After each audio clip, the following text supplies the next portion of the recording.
햇살같이 빠르게 지나 쾌락이 끝이 나고 사망의 그늘이 너와 내 앞에 둘리며 가리우네. 오라 오라 가망치 말고 오라. 죄 있는 자들아 이리로 오라. 주 예수 앞에 오라. 우리를 위하여 예비해 두신 영원한 집이 있어.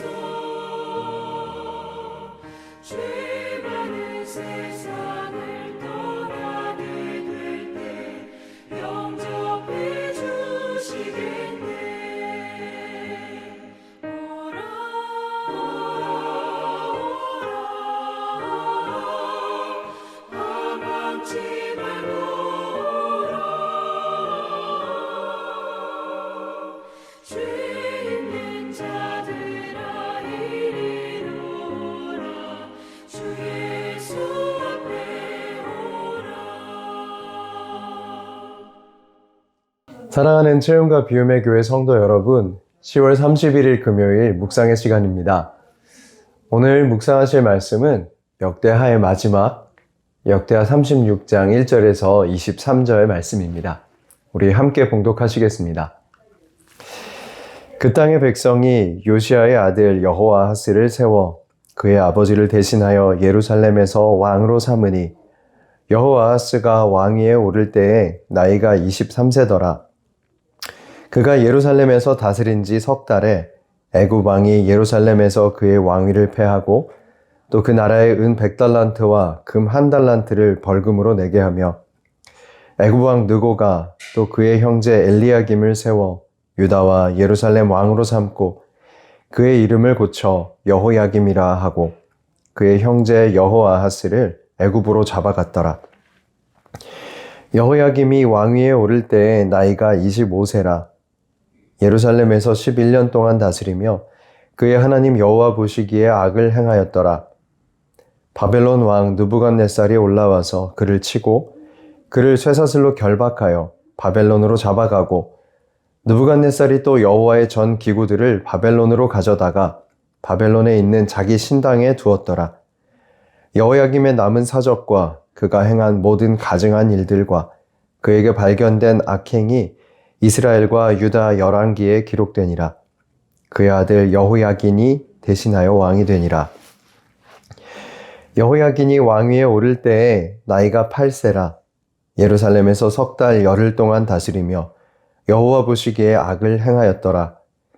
그 해에 느부갓네살 왕이 사람을 보내어 여호야긴을 바벨론으로 잡아가고 여호와의 전에 귀한 그릇들도 함께 가져가고 그의 숙부 시드기야를 세워 유다와 예루살렘 왕으로 삼았더라. 시드기야가 왕위에 오를 때의 나이가 21세라.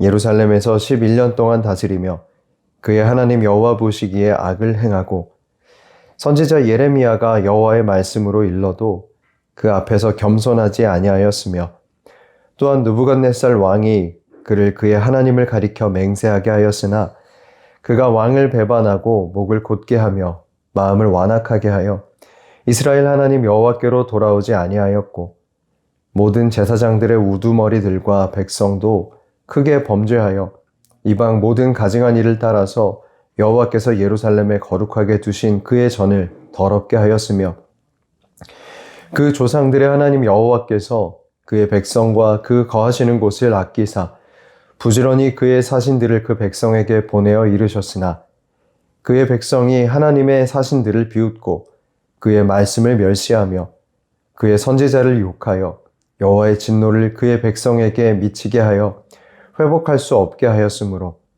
하나님이 갈대아 왕의 손에 그들을 다 넘기심에 그가 와서 그들의 성전에서 칼로 청년들을 죽이며 청년 남녀와 노인과 병약한 사람을 긍휼히 여기지 아니하였으며 또 하나님의 전의 대소 그릇들과 여호와의 전의 보물과 왕과 방백들의 보물을 다 바벨론으로 가져가고 또 하나님의 전을 불사르며 예루살렘 성벽을 헐며 그들의 모든 궁시를 불사르며 그들의 모든 귀한 그릇들을 부수고 칼에서 살아남은 자를 그가 바벨론으로 사로잡아가매 무리가 거기서 갈대아 왕과 그의 자손의 노예가 되어 바사국이 통치할 때까지 이르니라. 이에 토지가 황폐하여 땅이 안식년을 누림같이 안식하여 70년을 지냈으니 여호와께서 예레미야의 입으로 하신 말씀이 이루어졌더라. 바사의 고레스 왕 원년에 여호와께서 예레미야의 입으로 하신 말씀을 이루시려고 여호와께서 바사의 고레스 왕의 마음을 감동시키시매 그가 온 나라에 공포도 하고 조서도 내려 이르되 바사 왕 고레스가 이같이 말하노니 하늘의 신 여호와께서 세상 만국을 내게 주셨고 나에게 명령하여 유다 예루살렘에 성전을 건축하라 하셨나니 너희 중에 그의 백성된 자는 다 올라갈지어다. 너희 하나님 여호와께서 함께 하시기를 원하노라 하였더라. 아멘. 요시야가 살던 시대는 아수르가 수도 니느웨를 잃고 하란으로 도망쳤고 바벨론이 근동지역 패권을 차지한 채 아수르의 잔존 세력을 처리하던 때였습니다. 바벨론과 메디아의 연합군이 아수르를 몰아내자 신흥 세력이 커지는 것을 견제하기 위해서 애굽이 아수르를 지원합니다. 바벨론과 메디아 그리고 아수르와 애굽이 서로를 견제하던 BC 609년경에 갈그미스로 가던 애굽을 막은 요시야가 안타까운 죽음을 맞이합니다. 요시야가 죽고 세워진 왕은 요시야의 넷째 아들인 여호아하스입니다. 이것은 파격적인 일인데 보통 장남이 왕위 계승을 하는 것이 일반적이기 때문입니다. 여호아하스를 왕으로 세운 백성들은 아마도 일반 백성들은 아니고 정치적인 영향력이 있었던 친바벨론파였던 것으로 추정됩니다. 우리는 유다 안에도 왕이 세워지는데 정치적인 상황이 심각하게 작용되고 있었다는 것, 그리고 바벨론으로 새롭게 재편되는 국제 정세를 당시의 유다도 잘 읽고 있었다는 사실을 알게 됩니다. 한편 견제를 마치고 돌아가던 바로 느고는 이제 왕위에 오른 지 석 달 된 여호아하스를 폐위시키고 애굽에 포로로 끌고 갑니다. 그리고 요시야의 장남 엘리야김을 왕으로 세우게 됩니다. 그리고 엘리야김의 이름을 여호야김으로 개명합니다. 애굽의 말을 잘 듣도록 한 것이죠. 하지만 애굽의 말을 잘 들어도 여호야김의 통치는 평안할 수 없었습니다. 바벨론의 세력이 날이 갈수록 강해지고 있었기 때문이죠. 여호야김이 왕이 된 지 4년 후에 벌어진 아수르와 애굽, 바벨론과 메디아의 근동의 패권을 둔 갈그미스 전투가 있었습니다. 이 전투에서 바벨론 연합이 아수르를 멸망시키고 애굽을 패퇴시켰습니다. 이렇게 애굽과 바벨론 사이에서 고통받는 유다의 처지가 참 딱한데요. 여호야김 4년에 다니엘과 세 친구를 비롯한 왕족과 귀족들의 일부가 포로로 잡혀가고 유다는 바벨론의 느부갓네살에게 조공을 바치는 나라가 되었습니다. 3년 동안 조공을 바치고 있다가 여호야김은 아마도 애굽의 사주로 바벨론을 배신합니다. 결국 여호야김의 통치 11년에 바벨론의 느부갓네살이 예루살렘을 침공합니다. 아마도 여호야김은 이 전투에서 전사했던 것으로 보입니다. 그리고 여호야김의 아들 여호야긴을 왕으로 세워서 100일 동안 항전을 하는데 그러다가 여호야긴과 방백들이 결국 바벨론에 포로로 끌려가게 됩니다. 아까 말씀드렸던 여호아하스는 애굽의 포로로 끌려갔고 그 다음 왕 여호야김은 죽었고 여호야긴은 바벨론의 포로로 끌려가는 이런 비참한 현실은 당시 유다가 얼마나 혼란스러웠는지를 잘 보여주고 있습니다. 느부갓네살에 의해서 밧다디아가 유다의 마지막 왕으로 세워졌습니다. 전에 애굽이 엘리야김을 왕으로 세우고 여호야김이라고 계명했던 것처럼 느부갓네살은 맏다디아를 왕으로 세우고 이름을 시드기야로 계명합니다. 우리나라 일제시대를 생각하면 이렇게 왕의 이름을 바꾸는 이 시대가 얼마나 유다에게 어려운 시대였을까를 짐작할 수 있습니다. 요시야 왕이 21살 때부터 여호아하스, 여호야김, 여호야긴, 시드기야의 시대까지 멸망을 향해 가던 이 40년 동안 눈물의 선지자 예레미야가 유다에서 활동했습니다.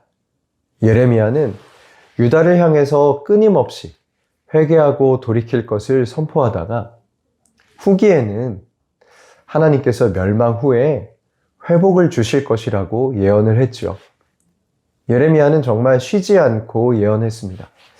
하지만 그 모든 왕들은 하나님의 말씀에 귀를 기울이지 않았습니다. 회개하고 순종하는 삶으로 돌이키지 않았습니다. 저마다 정세를 읽고 이득을 찾기에 바빴습니다. 예레미야서를 읽어보면 그 왕들의 고민들, 그 백성들의 고민들이 고스란히 읽혔습니다. 시드기야 때 예레미야는 하나님께서 바벨론으로 가는 자를 살리신다라고 예언하며 바벨론을 따르라고 끊임없이 경고합니다. 시드기야도 예레미야의 말이 옳다고 믿었던 것 같습니다. 하지만 결국 그는 바벨론을 선택하지 못했습니다. 우리 예레미야가 예언했던 말을 잠시 읽어보도록 하겠습니다. 예레미야 27장 12절 13절 말씀입니다. 내가 이 모든 말씀대로 유다의 왕 시드기야에게 전하여 이르되 왕과 백성은 바벨론 왕의 멍에를 목에 메고 그와 그의 백성을 섬기소서. 그리하면 사실이라. 어찌하여 당신과 당신의 백성이 여호와께서 바벨론의 왕을 섬기지 아니하는 나라에 대하여 하신 말씀과 같이 칼과 기근과 전염병에 죽으려 하나이까? 유다의 마지막 왕인 시드기야는 반바벨론 동맹인 에돔, 모압, 암몬, 두론, 시돈 이런 나라들과 교류하면서 반바벨론 연합으로 돌아섭니다. 그리고 애굽의 도움을 요청하기도 했죠. 애굽의 도움으로 실제로 바벨론이 잠시 물러가기도 합니다. 그래서 혹시나 하는 기대를 가지게 되었지만 결국 예레미야를 통해 하나님께서 말씀하신 대로 바벨론에 의해 예루살렘은 멸망되게 됩니다. 한편으로 볼 때 우리는 이들이 살던 시대가 너무 혼란스러웠기 때문에 그들이 참 딱하다 생각할 수도 있겠습니다. 하지만 유다의 마지막 페이지를 다스리던 왕들에 대해서 역대하가 단호하게 평가합니다. 상황과 상관없이 하나님의 말씀을 듣지 않는 것은 악이라고, 유다의 왕들은 악했다 이렇게 평가하고 있습니다. 하나님을 떠난 삶은 악하다라고 평가를 받는 것입니다. 유다는 예레미야를 통해 전해진 하나님의 말씀을 듣지 않다가 예레미야를 통해 전해진 하나님의 말씀대로 멸망했고 예레미야를 통해 전해진 하나님의 말씀대로 70년간 포로 생활을 했습니다. 그런데 역대하의 마지막은 고레스의 칙령으로 끝이 납니다. 역대하 36장 22절 말씀입니다. 바사의 고레스 왕 원년에 여호와께서 예레미야의 입으로 하신 말씀을 이루시려고 여호와께서 바사의 고레스 왕의 마음을 감동시키심에 그가 온 나라에 공포도 하고 조서도 내려 이르되 예레미야를 통해 전해진 하나님의 말씀대로 멸망했으니 예레미야를 통해 전해진 하나님의 말씀대로 그들은 반드시 회복할 것입니다. 고레스의 칙령은 그것을 말하고 있죠. 역대하는 포로 생활을 마치고 돌아온 이들이 수룹바벨을 성전을 지은 후에 기록된 말씀입니다. 그들은 순식간에 그들의 처지가 나아질 것이라고 기대했지만 현실은 생각만큼 좋지 않았습니다. 그래서 하나님의 언약에 대한 의심이 자라고 있었습니다.